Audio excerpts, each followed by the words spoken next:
Ma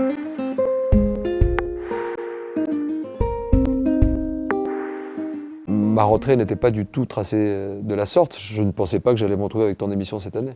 Tant mieux.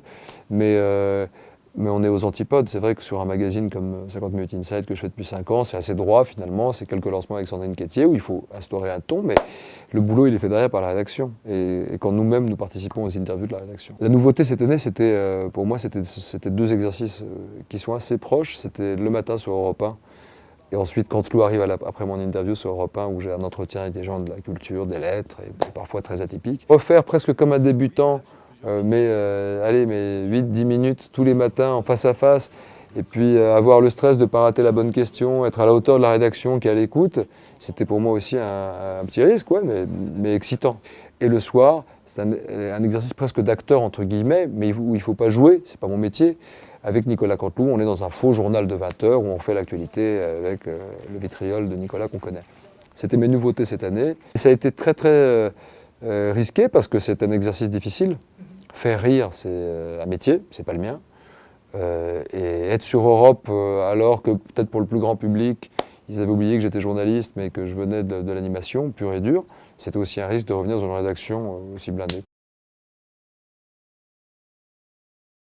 Adolescent, j'avais pas de loisirs, je travaillais avec mes parents. Et puis, à un moment, parce qu'il fallait travailler, j'ai trouvé un petit job à Radio France Internationale la nuit. Je coupais les dépêches à 18 ans et je voulais payer ma chambre de bonne. Ça a commencé vraiment par hasard. Je gagnais 300 francs par nuit. Enfin, je travaillais toutes les nuits de la semaine et je faisais mes études en même temps.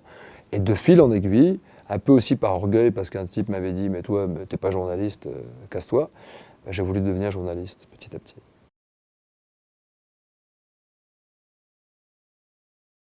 Il se trouve que j'ai la foi et que je suis chrétien, je suis orthodoxe. Je crois que j'étais le seul orthodoxe de Radio Notre-Dame, mais l'ambiance était tellement sympa. Et j'ai vu le cardinal Lustiger quasiment quotidiennement, j'ai vu la qualité de l'intellectuel et l'homme de foi qu'il était. Et j'ai appris avec lui. J'ai appris, Lustiger arrivait et disait « pas de notes, il ne faut pas de notes ». Quand on a quelque chose à dire, on l'a dans la tête. Il se mettait devant le micro et le gars déroulait. Il déroulait l'histoire pendant 1 heure, comme s'il le lisait. Et ça a été un exercice extraordinaire. Je suis très redevable à Christine. Elle est venue me chercher quand j'étais à Euronews et je faisais le 20h à Athènes après. Tout en faisant les deux, c'était une vie de fou. Et quand je suis arrivé chez Christine, je lui ai dit « mais moi je suis journaliste, moi je ne veux pas faire des conneries là ». Puis en 6 mois, je dansais avec un short sur la table et Cavana, donc comme quoi il n'y a pas de règle. Et Étienne Moujotte, qui a pris quand même un illustre inconnu, on m'avait vu un peu chez Christine, mais comme quoi c'est possible à TF1 ou encore ailleurs à la télévision française. J'avais pas fait de prime de ma vie, un demi-prime enregistré avec Christine, et j'étais dans son bureau, et il me proposait aussi des magazines de news à l'époque, d'autres choses, et apparemment personne ne voulait faire la Starac. Elle est là la vraie histoire, et je me suis retrouvé au bon moment, à la bonne place, sans regret, et TF1 m'a fait confiance, et même quand ça marchait pas au début, souviens-toi, c'était un peu compliqué au début, on m'a pas éjecté, quoi. Voilà, j'ai appris le métier ensuite et j'ai fait mon bout de chemin. C'est pour les pousser à la fin et pour prendre le micro. Non, mais alors, j'en fais pas mon métier. J'aurais pas pu en faire mon métier, réellement. Dire que maintenant, j'arrête tout, je fais le chanteur. C'est trop de sacrifices, il faut du talent. Alors, j'ai peut-être pas le talent pour le faire à 100%, mais en tout cas, j'avais envie de chanter. Au début, pour la blague, je le faisais depuis 20 ans avec mes copains musiciens, des jazzmen. Et on s'est retrouvés en 2007 à Athènes. D'ailleurs, je ne l'ai pas sorti en France. Je l'aurais peut-être pas assumé pendant la Starac de faire. J'ai aussi un album. Pourtant, j'ai chanté avec Johnny, avec les uns les autres en déconnant. Mais c'était pas un but en soi de voler la vedette aux autres pour faire le chanteur. Voilà. Mais c'est quelque chose que j'aime, évidemment. J'adore ça. J'adore aller dans des petits clubs et jouer de la musique. Non, non. Vraiment.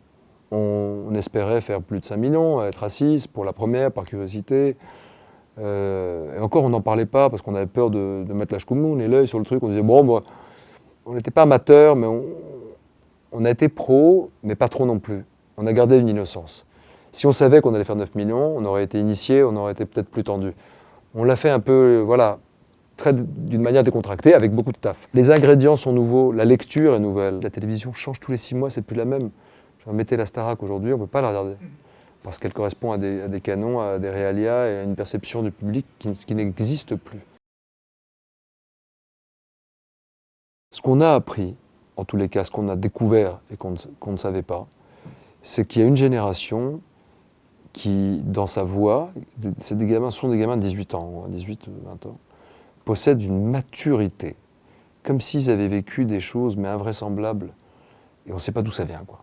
Il y a Louis Delors, il y a Thomas Mignot, il y a Ali, et Ali, effectivement, est celle qui fait le plus de buzz en ce moment, mais fais attention parce que dans ce type d'émission, et je l'ai vu dans la Starac, c'est pas celui qui fait le buzz qui gagne nécessairement.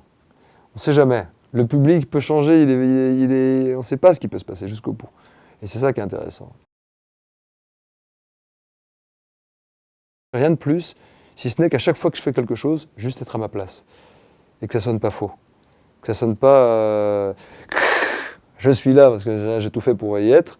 Ou alors, finalement, je suis là, mais j'aurais voulu être ailleurs. Non, tant que tu es là, fais-le bien parce que tu es là pour les autres. Tu es juste un lien. Donc voilà. Essayez d'être philosophe. La question, c'est pas d'aller ailleurs, c'est d'aller où. En même temps, tu es sur la plus grosse chaîne d'Europe. De ce que j'entends, c'est les autres qui veulent venir. Donc, tu restes. Et généralement, quand une femme te courtise, tu donnes pas son nom parce que tu es gentleman. Donc, tu restes avec ta femme et tu fais tes noces Au bout de 10 ans, c'est quoi les noces? Non, c'est de papier, non, de diamant, il faudrait qu'on se renseigne. Voilà, on verra. Ça se passe bien à TF1 et ils m'ont fait confiance.